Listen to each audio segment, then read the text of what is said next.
nalimutan ng PIN sa Globe One app? Ito ang solusyon. What's up guys? Welcome to Smart Tutorials Hub.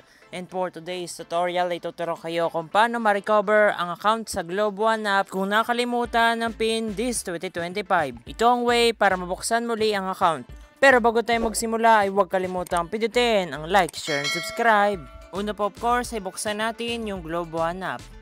Then itap po natin yung stay in the loop. Tapos pindutin yung while using the app para ma-access ang location. Then pindutin po yung allow. Now, pag may nag-pop up na ganito ay pindutin po yung allow only while using the app, tapos i-back na po uli. Tapos itap na po natin yung login. Since magla-login tayo, ngunit nakalimutan nga lang ang PIN. Then dito po ay ilagay ang iyong mobile number.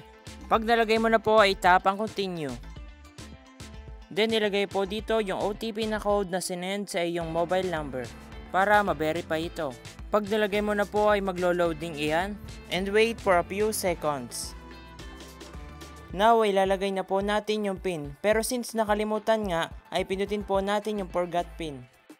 Next ay mapapunta po tayo dito. I-enter po yung mobile number na limot na ang PIN. Pag nalagay mo na, itap ang continue. Next, para i-verify po yung mobile number ay may sinend pong code sa mobile number. And pag nalagay mo na po ay maglo-loading yan. Tapos dito naman po ay ilagay na ang iyong new PIN.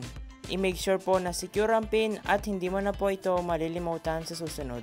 Now, i-enter po ulit yung PIN na nilagay po kanina para ma-confirm ito. Then, magantay po na ilang seconds. At yan, i-enter mo po dito yung bago mong PIN para makapag-login ka na. Pag nalagay mo na ay mag-wait na ilang seconds. Enable biometrics, so i-skip ko po muna yan. Itap skip. And yan, pindutin po yung yes, let's start.